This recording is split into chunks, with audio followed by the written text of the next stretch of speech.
ಎಲ್ಲರಿಗೂ ನಮಸ್ಕಾರ. Welcome back to my channel. ಇವತ್ತು ತುಂಬ ಸುಲಭವಾಗಿ ಮಕ್ಕಳಿಗೆ ಯಾವ ರೀತಿ ಸ್ಯಾರಿ ಟೈಪು ಗೌನ್ ಹೊಲಿಯೋದಂತ ತೋರಿಸ್ತಾ ಇದ್ದೀನಿ. ಇದು ಸೀರೆನಲ್ಲಿ ಸ್ಟಿಚ್ ಮಾಡಿರೋದು. ಸೀರೆ ಫುಲ್ ಸೀರೆ ಇದು. ಇದರಲ್ಲಿ ಇದು ಫಾಲ್ಸ್ ಎಲ್ಲ ತೆಗೆದು ಬಿಡಬೇಕು. ಇದು ಮೆಜರ್ಮೆಂಟ್ ಡ್ರೆಸ್ಸು ಮಗುದು. ಸ್ವಲ್ಪ ದೊಡ್ಡ ಸೈಜೇ ಹೊಲಿತಾ ಇದ್ದೀನಿ. ಸ್ಯಾರಿ ಪಲ್ಲುನ ಕಟ್ ಮಾಡ್ಕೊಳ್ತಾ ಇದ್ದೀನಿ.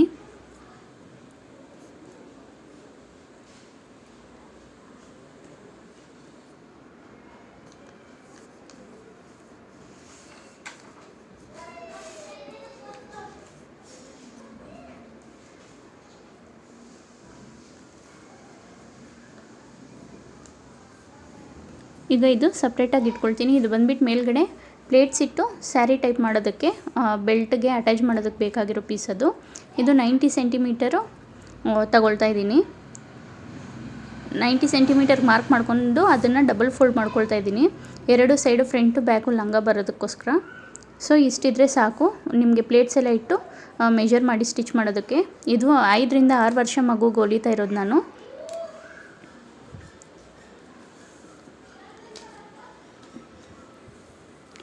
ಇವಾಗ ಆ ಪೀಸ್ ಏನೈತೆ ಮಾರ್ಕ್ ಮಾಡ್ಕೊಂಡಿರೋದನ್ನು ಕಟ್ ಮಾಡ್ಕೊಳ್ತಾ ಇದ್ದೀನಿ. ಡಬಲ್ ಫೋಲ್ಡ್ ಮಾಡಿಕೊಂಡು ಕಟ್ ಮಾಡಬೇಕು.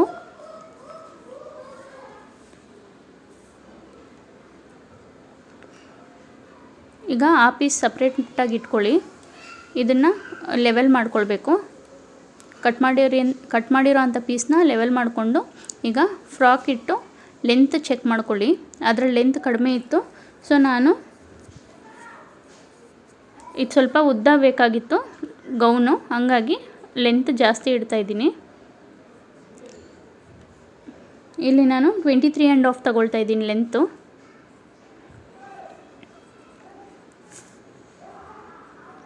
ಅದೇ ರೀತಿ ಫುಲ್ಲು ಮಾರ್ಕ್ ಮಾಡ್ಕೊಳ್ಳಿ. 23½ ಮಾರ್ಕ್ ಮಾಡಿ ಲೈನ್ ಹಾಕ್ಕೊಂಡು ಕಟ್ ಮಾಡ್ಕೊಳ್ಬೇಕು.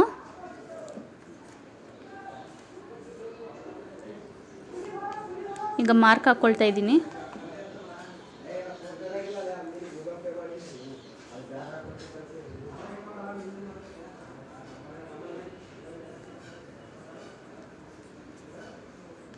ಇದು ಆ ಪೀಸ್ ಸಪ್ರೇಟ್ ಮಾಡ್ಕೊಳ್ಬೇಕು.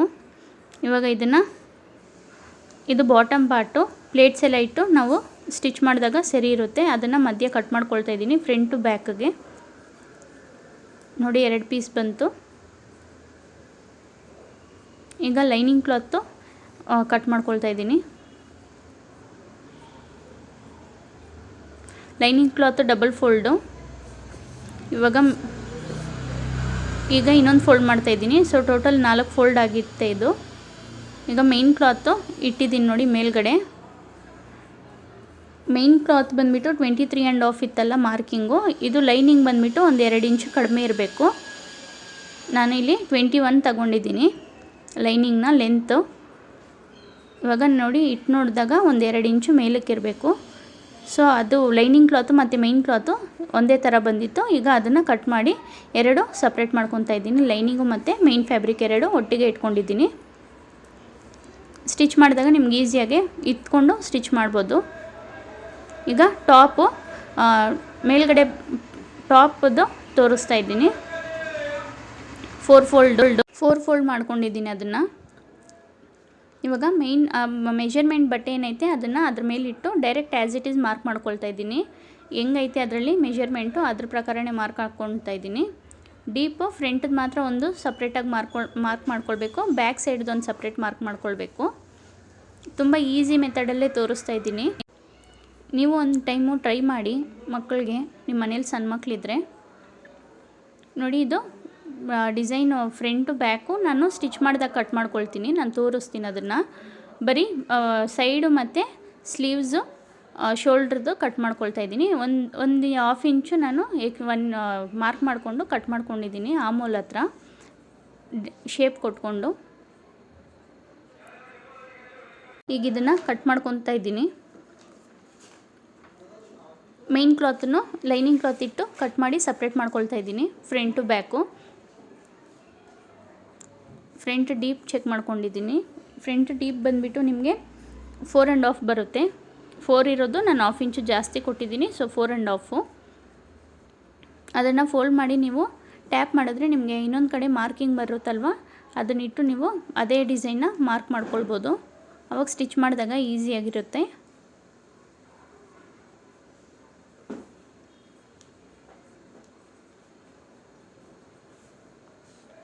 ಮೇನ್ ಕ್ಲಾತನ್ನು ಸಹ ಕಟ್ ಮಾಡ್ಕೊಳ್ತಾ ಇದ್ದೀನಿ ನಾನೀಗ. ನಾವು ಬಾಟಮ್ ಪಾರ್ಟ್ ಕಟ್ ಮಾಡಿ ಮಿಕ್ಕಿರೋ ಪೀಸ್ನಲ್ಲಿ ಮೇಲ್ಗಡೆ ಪಾರ್ಟ್ನ ಕಟ್ ಮಾಡ್ಕೊತಾ ಇದ್ದೀನಿ. ಅದು ಸಹ 4 ಫೋಲ್ಡ್ ಮಾಡ್ಕೊಳ್ಬೇಕು.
ಮೇನ್ ಫ್ಯಾಬ್ರಿಕ್ ಇಟ್ಟು ಮತ್ತು ಮೇಲ್ಗಡೆ ಲೈನಿಂಗು ಕ್ಯಾನ್ವಾಸ್ ಇಟ್ಟು ಸ್ಟಿಚ್ ಮಾಡಿ ಉಲ್ಟಾ ಕಿನಾರಿ ಮಾಡ್ಕೊಳ್ತಾ ಇದ್ದೀನಿ ನಾನು. ಉಲ್ಟಾ ಕಿನಾರಿ ಮಾಡಿದ್ರೆ ನಮಗೆ ಕ್ಲೀನಾಗೆ ಫ್ರಂಟು ಬ್ಯಾಕು ಕ್ಲೀನಾಗಿ ಬರುತ್ತೆ, ಮತ್ತು ನಾವೇನು ಪೈಪಿಂಗು ಅದೆಲ್ಲ ಕೊಡೋದು ಇರಲ್ಲ, ಕ್ಲೀನಾಗಿರುತ್ತೆ. ಕ್ಯಾನ್ವಾಸ್ ಬಂದುಬಿಟ್ಟು ಮಧ್ಯೆ ಬರುತ್ತೆ, ಮೇಲ್ಗಡೆ ಲೈನಿಂಗ್ ಕಾಣಿಸುತ್ತೆ, ಈ ಕಡೆ ಮೇನ್ ಫ್ಯಾಬ್ರಿಕ್ ಕಾಣಿಸುತ್ತೆ ನಿಮಗೆ. ಇವಾಗ ಇದನ್ನು ನ್ಯಾಚ್ ಹೊಡ್ಕೊಂಡು ಸ್ಟಿಚ್ ಮಾಡ್ಕೊಳ್ಬೇಕು, ಉಲ್ಟಾ ಕಿನಾರಿ ಮಾಡ್ಕೊಳ್ಬೇಕು. ಅದೇ ಸೆಂಟ್ರ್ ಕಟ್ ಮಾಡ್ಕೊಳ್ಬೇಕು ಸಣ್ಣ ಸಣ್ಣದಾಗೆ. ಕಟ್ ಮಾಡಿದಾಗ ಸ್ವಲ್ಪ ನೋಡಿ ಕಟ್ ಮಾಡ್ಕೊಳ್ಳಿ, ಮತ್ತು ಕ್ಲೀನಾಗಿ ತಿರುಗಿಸ್ಕೊಂಡು ಅದ್ರ ಮೇಲೆ ಒಂದು ಸ್ಟಿಚ್ ಹಾಕ್ಕೊಳ್ಬೇಕು.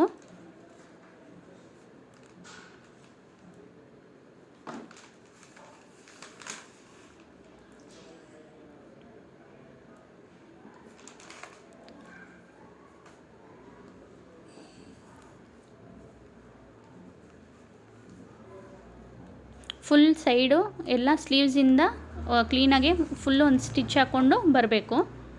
ಆವಾಗ ನಮಗೆ ಎಕ್ಸ್ಟ್ರಾ ಪೀಸ್ ಏನಿರುತ್ತೆ ಬಟ್ಟೆದು ಅದನ್ನು ಕಟ್ ಮಾಡಿ ತೆಗೆದುಬಿಡ್ಬೋದು.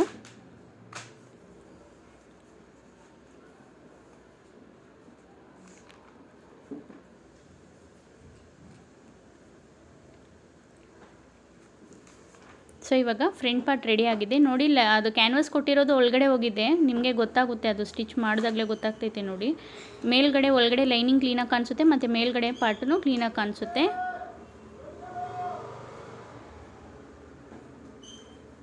ಇವಾಗ ಬ್ಯಾಕ್ ಸೈಡು ಸೇಮ್ ಅದೇ ಮೆಥಡಲ್ಲಿ ರೌಂಡ್ ನೆಕ್ ಕೊಟ್ಟಿದ್ದೀನಿ, ಸ್ಟಿಚ್ ಮಾಡಿ ಉಲ್ಟಾ, ಇದಕ್ಕೇನು ಕ್ಯಾನ್ವಾಸ್ ಕೊಟ್ಟಿಲ್ಲ, ಉಲ್ಟಾ ಕಿನಾರಿ ಹೊಡ್ಕೊಂಡು ನಾನು ನ್ಯಾಚ್ ಹೊಡೆದು ಉಲ್ಟಾ ಕಿನಾರಿ ಮಾಡ್ತಾಯಿದ್ದೀನಿ. ಫ್ರಂಟು ಬ್ಯಾಕು ಕ್ಲೀನಾಗಿ ಬಂದ್ಬಿಡುತ್ತೆ ನಮಗೆ. ಇವಾಗ ನ್ಯಾಚ್ ಹೊಡಿತಾ ಇದ್ದೀನಿ ನೋಡಿ. ತಿರುಗಿಸ್ಕೊಂಡು ಕ್ಲೀನಾಗಿ ನೀವು ಒಂದು ಟೈಮು ಇದು ಮಾಡ್ಕೊಳ್ಳಿ, ಆಮೇಲೆ ಸ್ಟಿಚ್ ಮಾಡಿಕೊಂಡ್ರೆ ಕ್ಲೀನಾಗಿ ಲೆವೆಲಾಗಿ ಕೂತ್ಕೊಳ್ಳುತ್ತೆ.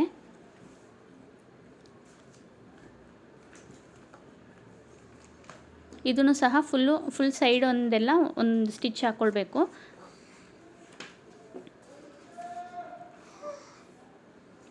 ಸೆಂಟ್ರ್ ಶೋಲ್ಡರ್ದು ಏನೈತೆ ಅದನ್ನು ಮಧ್ಯಕ್ಕೆ ಫೋಲ್ಡ್ ಮಾಡಿ ಸೆಂಟ್ರಿಗೆ 4 ಇಂಚಿಗೆ ಮಾರ್ಕ್ ಮಾಡಿಕೊಂಡು ಸ್ಟಿಚ್ ಹಾಕ್ಕೊಳ್ತಾ ಇದ್ದೀನಿ ಬ್ಯಾಕ್ ಸೈಡಿದ್ದು. ಎರಡು ಸೈಡು ಸ್ಲೀವ್ಸ್ ಹತ್ರ ಅದೇ ಮೇಲ್ಗಡೆ ಶೋಲ್ಡ್ರ್ ಪಾರ್ಟ್ನ ಸೆಂಟ್ರಿಗೆ ಫೋಲ್ಡ್ ಮಾಡಿಕೊಂಡು ಲೆವೆಲ್ ಮಾಡಿಕೊಂಡು 4 ಇಂಚಿಗೆ ಮಾರ್ಕ್ ಮಾಡಿಕೊಂಡು ಸ್ಟಿಚ್ ಮಾಡ್ಕೊತಾ ಇರೋದು. ಇದು ಬ್ಯಾಕ್ ಪಾರ್ಟು. ಫ್ರಂಟು ಬ್ಯಾಕು ಲಂಗ ರೆಡಿಯಾಗಿದೆ. ಇವಾಗ ಫ್ರಂಟು ಬ್ಯಾಕು ಎರಡನ್ನ ಲೆವೆಲಾಗಿ ಇಟ್ಕೊಳ್ಬೇಕು. ಲೈನಿಂಗ್ದು ಬಂದುಬಿಟ್ಟು ಮೇಲಿರಬೇಕು, ಸ್ಟಿಚಿಂಗ್ ಮೇಲೆ ಮೇಯ್ನ್ ಫ್ಯಾಬ್ರಿಕ್ಕು ಕೆಳಗಡೆ ಇರಬೇಕು. ಸೊ ಇವಾಗ ನೀವು ನೋಡ್ತಾ ಇರಿ, ರಫ್ ಹೊಡ್ಕೊಂಡು ಒಂದು ಲೈನಾಗೆ ಕ್ಲೀನಾಗೆ ಸ್ಟಿಚ್ ಹೊಡ್ಕೊಂಡು ಬರಬೇಕು. ಡಬಲ್ ಸ್ಟಿಚ್ ಹಾಕ್ಕೊಳ್ಳಿ.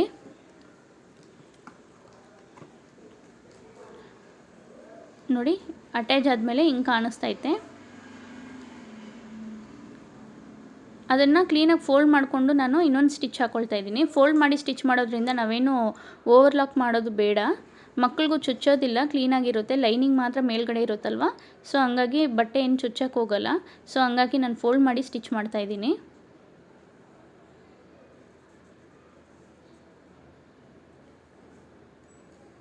ನೋಡಿ ಈ ರೀತಿ ಇರುತ್ತೆ, ಏನೂ ಚುಚ್ಚಲ್ಲ, ಏನಿಲ್ಲ, ಕ್ಲೀನಾಗಿರುತ್ತೆ. ಇವಾಗ ಮೇಲ್ಗಡೆ ಫ್ರಂಟ್ ಪಾರ್ಟನ್ನು ಫಸ್ಟು ಸ್ಟಿಚಿಂಗ್ ಇಟ್ಕೊಳ್ತೀನಿ. ಮೇಲ್ಗಡೆ ರಫಾಗಿ ಸ್ಟಿಚ್ ಮಾಡಿಕೊಂಡು ಉಲ್ಟಾ ಮಾಡಿದ್ರೆ ನಮಗೇನು ದಾರ ಬಿಟ್ಕೊಳ್ಳಲ್ಲ. ಇವಾಗ ಫೋಲ್ಡ್ ಮಾಡಿ ಲೆವೆಲಾಗಿ ಕಟ್ ಮಾಡಿಕೊಂಡು ಉಲ್ಟಾ ತಿರುಗಿಸ್ಕೊಂಡು ಅದನ್ನು ಇವಾಗ ಅರ್ಧ ಇಂಚಿಗೆ ಸ್ಟಿಚ್ ಮಾಡ್ತಾಯಿದ್ದೀನಿ. ನೋಡಿ ಒಳಗಡೆನೂ ಫಿನಿಶಿಂಗ್ ಇರುತ್ತೆ. ಅರ್ಧ ಇಂಚ್ ಮಾರ್ಕ್ ಮಾಡಿಕೊಂಡು ಅರ್ಧ ಇಂಚಿಗೆ ಸ್ಟಿಚ್ ಮಾಡ್ಕೊಳ್ಬೇಕು ರಫ್ ಹೊಡೆದು. ಇದು ಸ್ಲೀವ್ಸ್ ಪಾರ್ಟ್ ಕಟ್ಟಿಂಗ್ ಮಾಡ್ತಾಯಿದ್ದೀನಿ. ಅದು ಬಾರ್ಡ್ರ್ ಸಪ್ರೇಟ್ ಮಾಡ್ಕೊತಾ ಇದ್ದೀನಿ. ಈಗ ಇದನ್ನು ನೆರಿಗೆ ಒಂದು ಕಾಲು ಇಂಚಿಗೆ ನೆರಿಗೆ ಇಟ್ಕೊಳ್ಬೇಕು.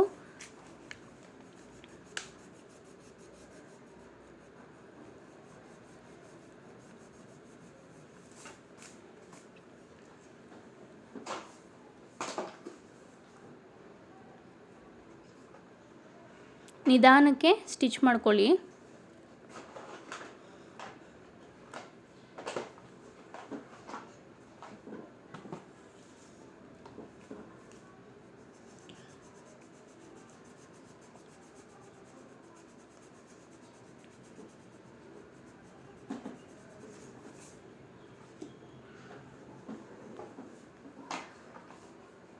ಕೆಳಗಡೆನೂ ಆಪೋಸಿಟ್ ಸೈಡ್ ಇಟ್ಕೊಂಡು ಸ್ಟಿಚ್ ಮಾಡ್ಕೊಳ್ಬೇಕು ಒಂದು ಟೈಮು.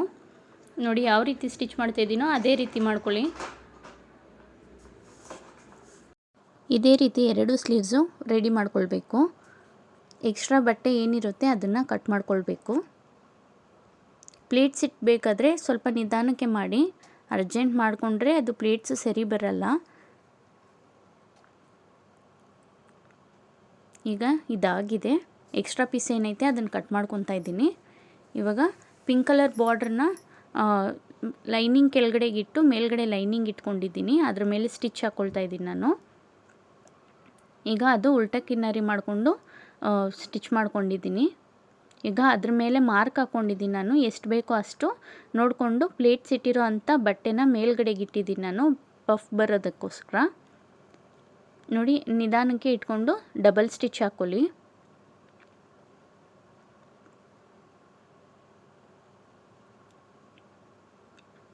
ಒಂದು ಟೈಮ್ ರಫ್ ಹೊಡ್ಕೊಳ್ಬೇಕಲ್ಲಿ. ಅದನ್ನು ಡಬಲ್ ಸ್ಟಿಚ್ ಮಾಡ್ಕೊಂಡಿದ್ದೀನಿ. ಉಲ್ಟಾ ಕಿನಾರಿ ಮಾಡಿಕೊಂಡ್ರೆ ನೋಡಿ ಈ ರೀತಿ ಬರುತ್ತೆ. ಈಗ ಮೇಲ್ಗಡೆ ಒಂದು ಸ್ಟಿಚ್ ಹಾಕ್ಕೊಳ್ತಾ ಇದ್ದೀನಿ.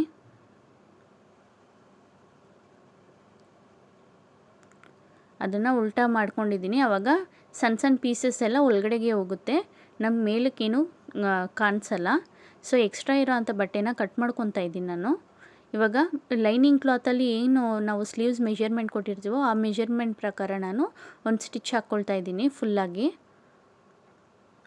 ಸ್ಟಿಚ್ ಹಾಕ್ಕೊಂಡು ಎಕ್ಸ್ಟ್ರಾ ಬಟ್ಟೆನೆಲ್ಲ ಕಟ್ ಮಾಡ್ಕೊತಾ ಇದ್ದೀನಿ.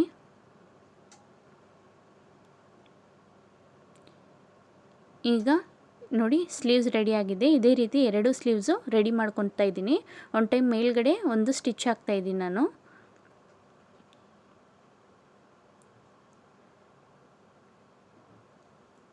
ಈಗ ಮೇಯ್ನ್ ಕ್ಲಾತಲ್ಲಿ ಅಟ್ಯಾಚ್ ಮಾಡ್ಕೊಳ್ತಾ ಇದ್ದೀನಿ. ಬಟ್ಟೆನಲ್ಲಿ ನಾವು ಸ್ಲೀವ್ಸ್ ಅಟ್ಯಾಚ್ ಮಾಡ್ಕೊಳ್ತಾ ಇದ್ದೀವಿ. ಈಗ ಒಂದು ಸೈಡ್ ಅಟ್ಯಾಚ್ ಮಾಡಿದ್ದೀನಿ ಆಲ್ರೆಡಿ ನಾನು. ಇವಾಗ ಇನ್ನೊಂದು ತೋರಿಸ್ತಾ ಇದ್ದೀನಿ.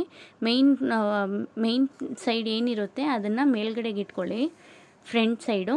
ಅದ್ರ ಮೇಲೆ ಲೈನಿಂಗ್ ಕಡೆದು ನಿಮ್ಮ ಕಡೆಗೆ ಇಟ್ಕೊಂಡು ಸ್ಟಿಚ್ ಮಾಡಿ. ಕೆಳಗಡೆ ಬಟ್ಟೆ ಏನು ಜಗ್ಬೇಡ್ದು, ಬರೀ ಸ್ಲೀವ್ಸ್ ಮಾತ್ರ ಸ್ವಲ್ಪ ಜಗ್ಗಿ ಸ್ಟಿಚ್ ಮಾಡಬೇಕು ಅಷ್ಟೇ. ನೋಡಿ ಒಳಗಡೆನೂ ಫಿನಿಶಿಂಗ್ ಯಾವ ರೀತಿ ಐತೆ ಅಂತ, ನಾವೇನು ಸ್ವಲ್ಪ ಪೀಸಸ್ ಎಲ್ಲ ಕಾಣಿಸ್ತಿತ್ತು ಅದೆಲ್ಲ ಒಳಗಡೆಗೆ ಹೋಗ್ಬಿಡುತ್ತೆ, ಫಿನಿಶಿಂಗ್ ಮಾತ್ರ ಚೆನ್ನಾಗಿ ಕಾಣಿಸುತ್ತೆ. ನೀವು ಇದೇ ರೀತಿ ಟ್ರೈ ಮಾಡಿ. ನೀವೇನಾದರೂ ಮನೇಲಿ ಟ್ರೈ ಮಾಡಿದ್ರೆ ನನಗೆ ಕಮೆಂಟ್ ಮಾಡಿ. ನೋಡಿ ಇದೇ ರೀತಿ ಮಾಡ್ಕೊಳ್ಳಿ ನೀವು ಎರಡೂ ಕಡೆ. ಮಾತ್ರ ಡಬಲ್ ಸ್ಟಿಚ್ಚು ಕಂಪಲ್ಸರಿ ಹಾಕಲೇಬೇಕು. ಹಂಗಾಗಿ ನಾವು ಏನು ಸ್ಟಿಚ್ ಹಾಕಿರ್ತೀವೋ ಅದು ಬಿಚ್ಕೊಳ್ಳಲ್ಲ, ಹಂಗಾಗಿ ಡಬಲ್ ಸ್ಟಿಚ್ಚು ಕಂಪಲ್ಸರಿ ಇರಬೇಕು. ಇವಾಗ ಇದೇ ರೀತಿ ಸ್ಟಿಚ್ ಮಾಡ್ಕೊಳ್ಳಿ. ಮತ್ತು ಸೈಡು ಬಂದುಬಿಟ್ಟು ಫಸ್ಟು ಒಂದು ಫುಲ್ಲು ಕೆಳಗಡೆಯಿಂದ ಬಾಟಮ್ಗಂತ ಸ್ಟಿಚ್ ಮಾಡ್ಕೊಳ್ತೀನಿ ರಫಾಗೆ. ಒಂದು ಸ್ಟಿಚ್ ಹಾಕಿದ್ಮೇಲೆ ಎಕ್ಸ್ಟ್ರಾ ಇರೋ ಅಂಥ ಬಟ್ಟೆನೆಲ್ಲ ಕಟ್ ಮಾಡ್ಕೊಳ್ತೀನಿ.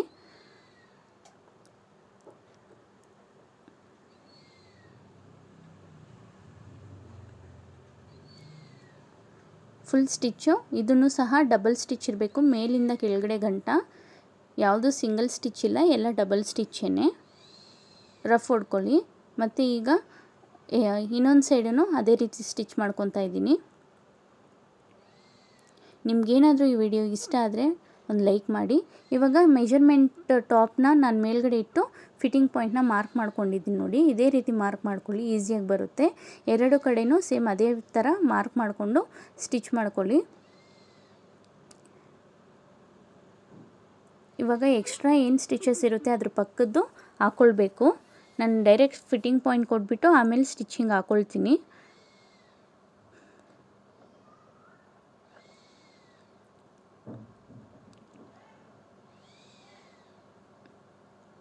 ಇವಾಗ ಎಕ್ಸ್ಟ್ರಾ ದಾರಗಳು ಏನೇನೈತೆ ಅದೆಲ್ಲ ಕಟ್ ಮಾಡ್ಕೊಂಡಿದ್ದೀನಿ.